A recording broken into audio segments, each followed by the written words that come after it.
Hello, this is the luckiest maths teacher in the world. Thank you so much for tuning into this video on finding the equation of a line. So we're going to do the opposite of what we've done in a previous lesson.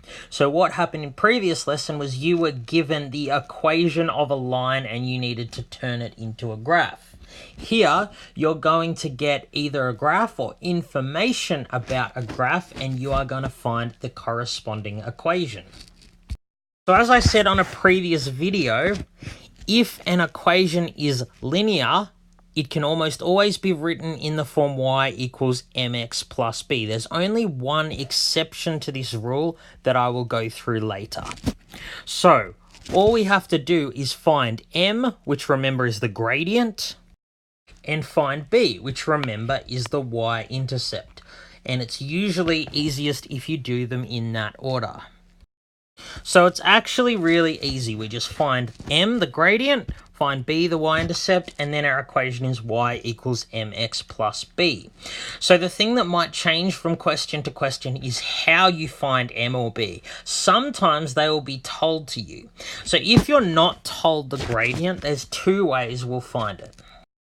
So you can find it using the formula rise over run, and usually that's if you're given a picture of the graph, you're actually shown the graph, or you use this formula here, which is called the 2-point formula, if you're given 2 points. So it's slightly different finding m depending on the information you're given. So that's assuming m is not told to you. You'll use rise over the run if you're given a picture of the graph, and you'll use the 2-point formula if you're given 2 points. So if you're not told what b, the y-intercept, is, then you use this process. So what you do is you substitute m, which is the gradient, which you will have found from the first step, and you substitute x and y. They come from a point. So you need to know at least one of the points the line goes through in order to find its equation.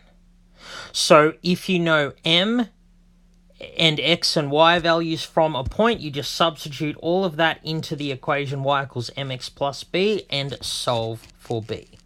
And then the final step, if you found m and found b, you've done all the work. Your equation will just be y equals whatever you found for m times x plus whatever you found for b. So let's look at some examples.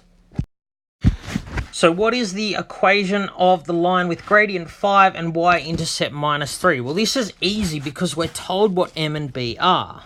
So m is 5, b is minus 3, so it would just be y equals mx plus b. Easy as. Let's find the equation of the line in this diagram. Because we're given a picture, to find the gradient, we'll use the formula m equals rise over run. So what you do is you start with the leftmost point, which is this one here at 4, and you go to the one on the right. So how do I get from the one on the left to the one on the right? Well, what I need to do is go across 8. So that means that the run will be 8. You're always going to the right. But I'm going down 4. So remember, down 4 means that the top number here is negative. So the gradient here is negative 4 over 8, or negative a half. And remember, as I said on previous video, negative gradient means the line leans to the left. This line is leaning to the left, and therefore we'd expect a negative gradient. So that was the first step in finding m. Finding b is easy. It's clearly just 4. It is the y-intercept. So that means the equation of this line will just be y equals gradient times x plus y-intercept. How easy is that? So let's look at now finding the equation of a line when we require just a little more algebra. So what is the equation of the line with gradient negative 2 that passes through 5, 7? Okay, so the first step is already done for us. We were told the gradient is minus 2. Now we need to find the y-intercept. But we're not told the y-intercept. So remember, what we do is we take our equation y equals mx plus b. So what we're going to do is substitute m for minus 2, that's the gradient, and we substitute x and y for the values from the point. So in this point up here, the x value is 5. X is always written first. Y is 7. So we're going to change x into 5. And we're going to change y into 7. And we solve this equation for b. So we have 7 equals negative 10 plus b. Add 10 to both sides, we get 17 equals b. So now we've done all the hard work. The equation of the line is just y equals gradient times x plus y intercept. How easy is that? So now we're going to find the equation of the line when we're given 2 points, in this case minus 2, 3 and 8, minus 4. So 2 points means when we're finding m, we use the 2-point formula, y2 minus y1 over x2 minus x1.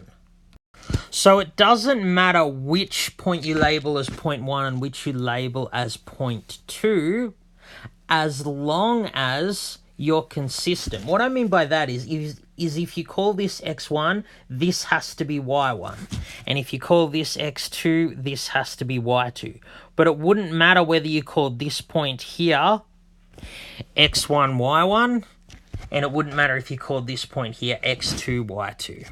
So we just substitute now into the formula. So the gradient equals y2 minus y1. Make sure the y's are on top. People always get this mixed up. They'll say like minus 4, minus 8 or whatever. But it's y2 minus y1 over x2 has to go first, minus x1. So I actually get here minus 7 over 10. That is the gradient of the line. So to find the y-intercept, I do exactly what I did above. I take my equation y equals mx plus b, and I'm going to substitute in m, x, and b. So I just found out that the gradient was minus 7 over 10. Now, I need to substitute x and y. If I have 2 points, I can pick either point. It won't matter. I will get the same answer for b. So I'm just going to, for simplicity, choose the first point, minus 2, 3. So I change x into minus 2, and I change y into 3. Now I solve this equation for b. So that, of course, leads me with b is 1.6, or if you like, 8 over 5. So the gradient and y-intercept do not need to be whole numbers. So, of course, when I've found the gradient and y-intercept, I'm pretty much done. The equation is y equals gradient times x plus the y-intercept. I'm just choosing to write it as a fraction. It wouldn't matter if I wrote it as y equals minus 0.7 x plus 1.6. And that's how you find the equation of a line when you're given 2 points. So as I did in the last video, I just need to take a short time to speak about horizontal and vertical lines. So let's say I'm asked to find the equation of the line parallel to the y-axis that passes through 4, -3. So at the start of this video, I said almost all straight lines in the Cartesian plane can be written in the form y equals mx plus b. This is the only exception. Lines that are perfectly vertical.